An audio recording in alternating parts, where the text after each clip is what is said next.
No one's immune to life's changes. Changes are going to come whether they're good or bad. So my first book, Make Fitness a Priority, talks about how every excuse is just an obstacle we haven't overcome yet.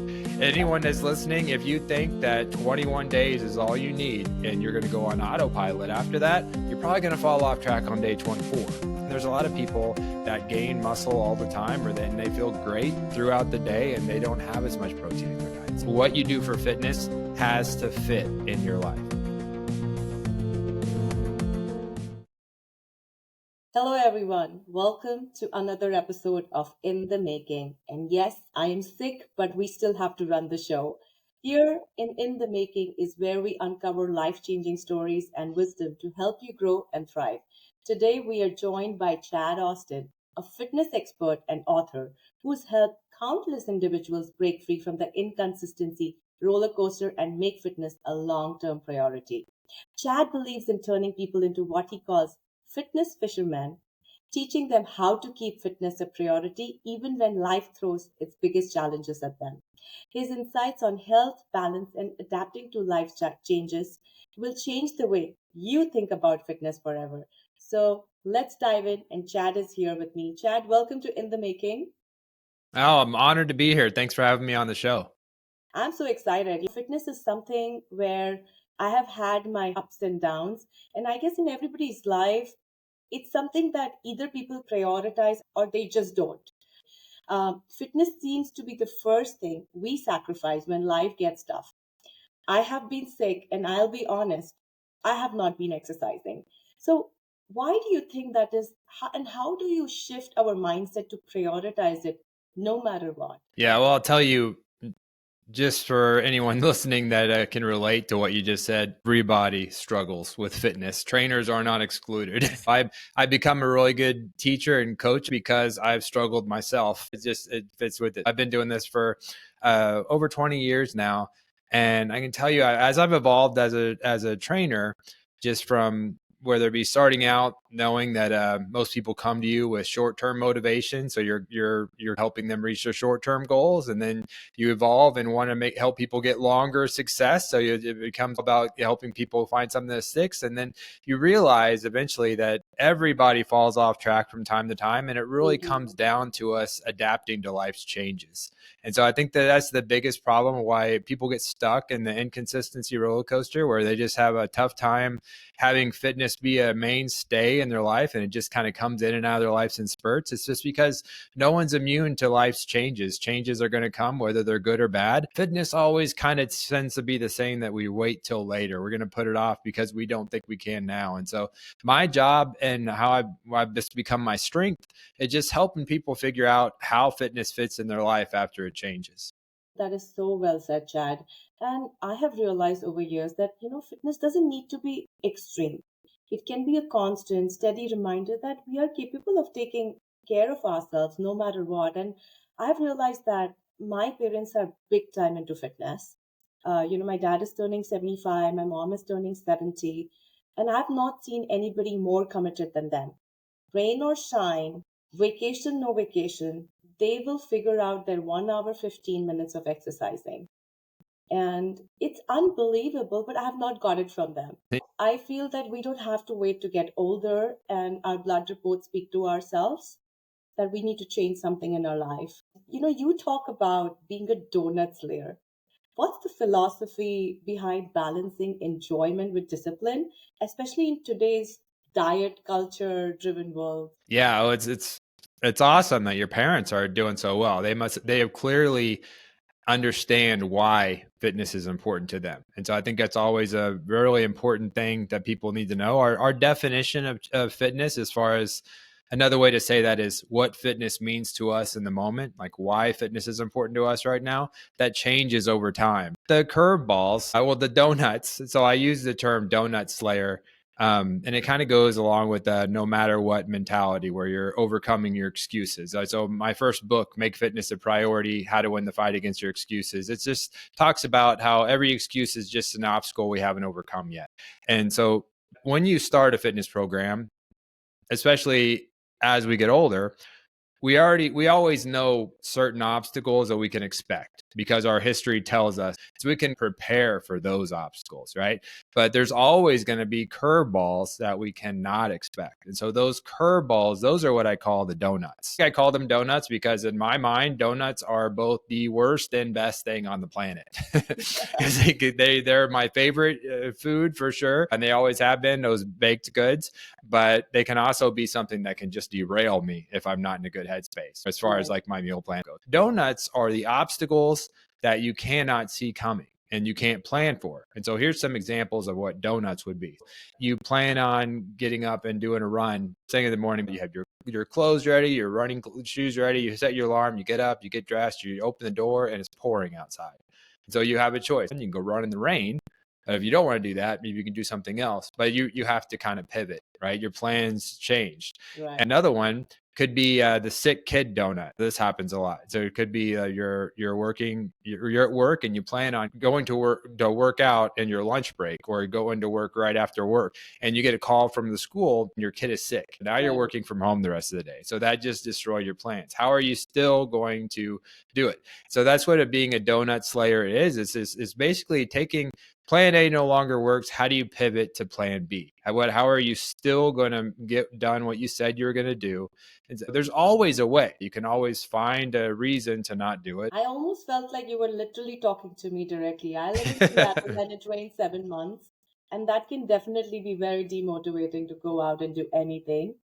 And the other thing you said about the kid, like, yes, I have picked up kids many times and disrupted my plans, but I completely agree with you. You also mentioned something about turkey bacon and fitness fads, right?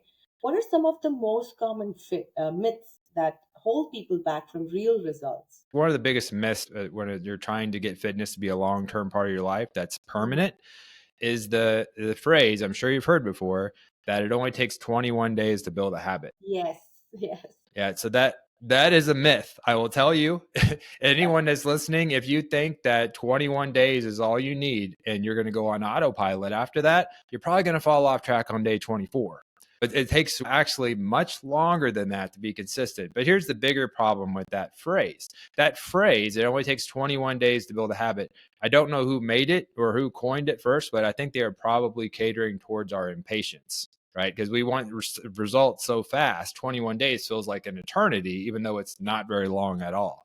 Right. But it's probably going to take 3 to 5 times that at least. Maybe we're looking at them closer to 3 months maybe to get something to really stick. But what it suggests is 21 days without mistakes, 21 days without fail. You have to be perfect. That's an impossible bar to hold yourself to. There's going to be mistakes. It's not going to be a straight line from your goal to the finish line. There's going to be setbacks. It's more about how you recover every time you fall off track. And I'll tell you, those days after you fail are actually way more valuable to you than the days that you got right. If you can bounce back every time you mess up, that is how you get something to really stick in your life. I would say that's the biggest myth, because we are in a world of instant gratification, and when we want results so bad and our desire for change gets to be its peak, even the smartest person's judgment can be clouded, and we are easy prey. And so in the fitness world right now, there's countless people that'll take advantage of that and prey on us. And so there's constant promises of easier solutions and shortcuts, but there isn't one. And that is what I call turkey bacon, is just instant gratification. Because I can't stand turkey bacon. It's not bacon. So that's why I came up with that. You're going to get that, and you're just going to be disappointed because it looks like the real thing, but right away you're going to realize this is nothing like the real thing. It's just an illusion. So you have to stick to your plans. It's more about how you bounce back when you fall off track. How can you stay consistent for longer? And think of this as a journey. Embrace the journey and don't focus on just how fast can I get there. Right. I love this, Chad. You've made such a great point about, shifting the narrative, because fitness doesn't have to feel like a punishment or something we owe ourselves, right? It can be empowering choice that enhances every area of our life. I have hypothyroidism since I was 23 years old, and I never blame it on thyroid that I gain weight, but I know that my metabolism is definitely slow because of that. But now it gets so complicated and so confused. The fitness experts say come to us. The Ayurvedic experts say, come to us. The naturopaths say, come to us. Tell me, how can people find a balance? People like me, the people who are watching you today, there's so much confusion and so much available on the table for them. What is something that they should pick, and what is something that they should completely avoid? Yeah, well, I'll tell you, if you're listening and you can relate to what Nia just said, all of us have fallen for some sort of scam before because we just want results so bad. And when we're Thank you. struggling, our judgment is clouded, and we're easy prey. The people that are trying to convince us to use their programs is just a quick instant gratification marketing scheme. The next time you go to the grocery store, take a few seconds when you check out and just look at the headlines on the magazines. Headings on every magazine cover is about how fast we can change your life and fitness results, how fast you can lose weight, how much better we can make you look. And it's, it's all just a scam. And if you want to have balance in your life, like you want to get long-term fitness, then it has to fit in your life. And so in 20 years in fitness, this is probably the most important lesson I've ever learned. It's the hardest thing for us to grasp. And it's that what you do for fitness has to fit in your life. So everyone out there that's promising fast results with easier work on your part, they don't know you. They don't know your fitness level. Maybe it is something that worked for one of your friends. Doesn't mean it's going to work for you. Maybe it worked for you in the past. Doesn't mean it's going to work for you now because you're a different person than you were then. So what I do with my clients, the Fitness Pivot is the name of my business. I help people pivot when life changes. And we're really good at adapting to change when it comes to our family, our career, our faith. We're terrible at adapting when it comes to our fitness. You might be wondering, why is that a sense of urgency? I can just get to fitness later. Because it doesn't matter what you answer. If I ask you what your top priority is in life, if you answer your family, your career, your faith, your friendships, whatever you answer, you will not be able to show up as the best version of yourself if fitness is not a part of your life too. Whether things are good or bad in your life, fitness got to be there. So what I do is I help people cleanse and reset as life changes so they can really get a good answer of the question we talked about earlier. What's your definition of fitness right now? And then the second question that's important to be able to answer, how does fitness fit in my life right now? Yeah, I love that. I love your approach. I have learned a great lesson today. You know what, Chad? Let's talk about a little bit about your program. What exactly do you offer, and how can somebody come in for support? Yes, I'd love to do that. My business is the Fitness Pivot. And so I've evolved over the years. My original business was my book series, Make Fitness a Priority. I had 3 books, and my studio was called Priority Fitness. That was kind of my message about helping people get long-term success. And then it came around to realizing that even though I was focused on people getting long-term success, people were still falling off track. And so I kind of had to eventually solve the deeper problem, why people were falling off track. And then I realized that it was life's changes and us not adapting to them and not understanding how to adapt to them. And so the fitnesspivot.com, you can find me, and the Fitness Pivot, I have a fitness app as well that you can find. We go through a process where we do a cleanse. So this is a cleanse for your mind. It's called the Dorman Cleanse after one of my clients. And it's basically just helping you reestablish, what does fitness mean to me right now? What's my current definition of fitness? And why fitness is important to you. If I stick this in my life, how will my life change from it? And the second part of it is a fitness reset. I have tons of online training programs, coaching programs to help people no matter what their specific goals are and their specific needs are. And the second part of that we get stuck on, I'm too busy excuse. What we mean, I'm too busy to work out like I used to.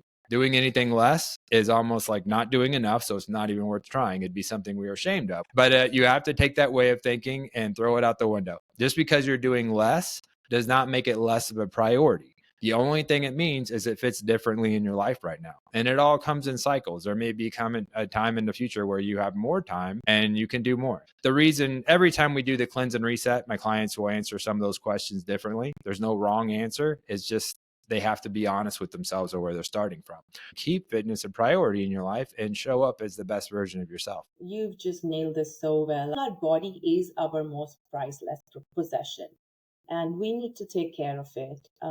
There are a lot of examples around us. You would find that one person that you get inspired. I think I was talking to somebody on my podcast that there is a city in Italy where there is a theory about longer longevity, and it's all about how they've adapted to a certain lifestyle. staying healthy, better relationships. So, all of this together really adds your lifespan. And people forget that fitness is about making small progress. It's not about perfecting, but show up even when don't feel like it. Before we wrap up and go to the rapid fire chat, I just thought of a question that some of my viewers had asked me. They were very confused about protein intake. Some are vegetarians and who are eating meat, they cannot consume that much protein in a day. So, firstly, how much protein needs to be consumed per day? And secondly, if you're not working out enough for that day, can they still consume the protein shakes or they should not do it? Yeah, that is a tough thing. I would just tell the listeners, first of all, that there's more than one way. Fitness is not one size fits all. So there's not just one way. The most important way is the way that fits you best. So personally, I lift weights 4 times a week. I do a lot of resistance training. I enjoy it, and that's just part of my goals. So trying to stay lean but keep my muscle, I have about a gram of protein for my body weight. So that's a lot. I'm about 180 pounds, 185 pounds, and so that's how much I have, about that much grams of protein. For a lot of people, that would be probably double or triple what you would normally have. It's hard to get that amount of protein. It takes a little bit of work. It's easy for me now because I've been doing it for a long time. But if you're someone who doesn't eat meat or you have food restrictions, you're a vegetarian, there's a lot of people that gain muscle all the time, or then they feel great throughout the day and they don't have as much protein in their diet. So the most important thing is to find out what fits for you.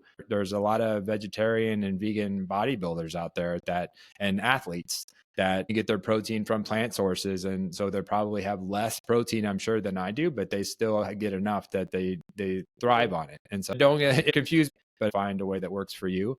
I go with 1 gram of protein per body weight because I like to stay lean, but I like to gain muscle. And so if you're someone who is trying to, if leaning up and getting stronger, if both of those things are important to you, I would say 1 gram of protein a day for men and about 0.8 grams of protein a day for women. 80% of your body weight for women. That is amazing. That was very helpful. Thank you, Chad, for sharing that. I learned a lot today. You've covered every single aspect of all the questions beautifully. And if anybody needs to reach out to you, they will have all the links listed in the podcast episode. If you had a couple things that really made you think today, then don't hesitate to reach out to me. I love that. Thank you so much, Chad. With that, we are wrapping this episode, but here we have the rapid fire segment. It's short, crisp, and fun. Are you ready, Chad? I'm ready. Okay. What's your fitness guilty pleasure? A guilty pleasure would probably be a post-workout cheat meal on the weekend. My wife and I would probably go and get a coffee and then some sort of pastry. Morning workout or late night grind? Normally be a weekend morning workout. What's one fitness myth you wish would disappear? The one that lets us all think we have to be perfect, that failure is the end of it. That's what we hear February 12th, 6 weeks into the year every year. Everyone's already failed on New Year's resolutions. There's no such thing as perfect. They're going to make mistakes. Just get back on track.